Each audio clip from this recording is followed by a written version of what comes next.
a very interesting question as to whether UWA helped me get the career that I wanted. For a start, I didn't even know what career I wanted when I was studying at UWA. I ended up studying many things as part of an arts degree that I wasn't initially interested in, but have since become interested in. I also feel that I have quite a broad understanding of at least Western historical movements in art and literature.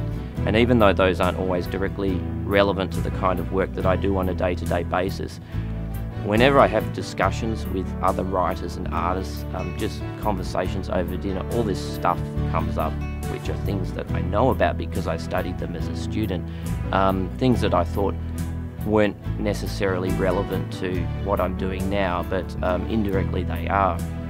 Certainly a lot of my own work in the area of illustration draws on a very broad range of influences, and I think that's one reason I've been successful in this field, is that my interests are far and beyond illustration, and I try to incorporate many of them, whether it's interest in theatre or creative writing or 17th century Dutch painting or postmodern theory. I try to incorporate those into what seems to be a narrow band of work that I am doing as a book illustrator, and I think it has made my work sort of stand out as something a little bit different and unusual because of that.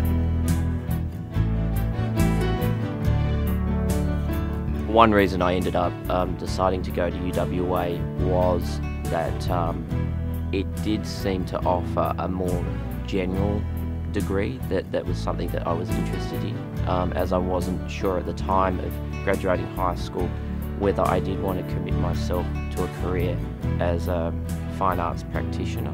I was very interested in things like philosophy and history.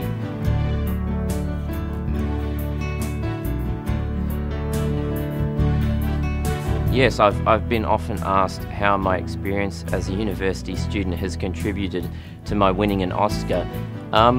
It's one of those things that's very indirect, but I would say that most things in life are extremely indirect.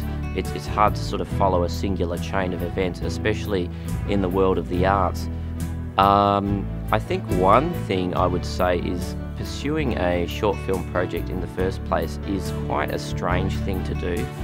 And one thing that I learned from being a student encouraged to do independent research at UWA is that it's often quite good to follow a strange direction and explore something that's unusual, that hasn't been looked at before, which is something that when you do write a dissertation or a thesis, you're encouraged to examine. And I guess I've always had a very open mind to things, so it wasn't initially my idea to adapt one of my books as a short film, but when I was approached to do that, my attitude was, yeah, I'll give it a go. I was so used to doing so as a student that realising that all research and all achievement is your own responsibility, that there's no real parameters to how things need to be done or how they should be done. You just have to sort of explore and play around and find out. And that was certainly the case with our film. I also felt no particular need to adhere to any tradition of filmmaking. I never have, even as a student. I didn't feel like there was a necessity to follow any tradition or to achieve any particular qualification. And as a result, I feel quite liberated when I approach creative work. I don't feel like I have to follow in anybody's footsteps, and I'm just committed to doing things that I like.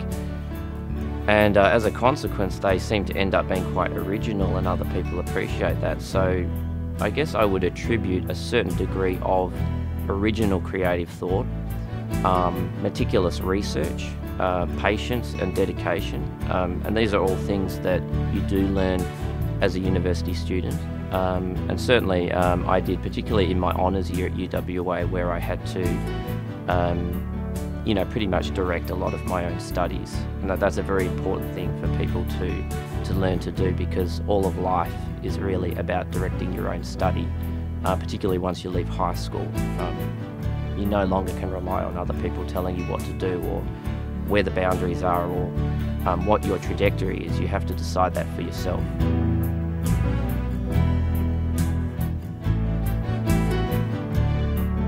Yes, I had quite a lot of special help from various lecturers and tutors, particularly in the English Literature department and the Fine Arts department.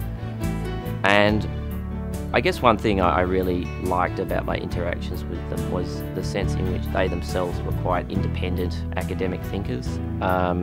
They had their own interests, they had their own quirks and idiosyncrasies, and often it felt as though one was having a conversation with a peer rather than a lecturer.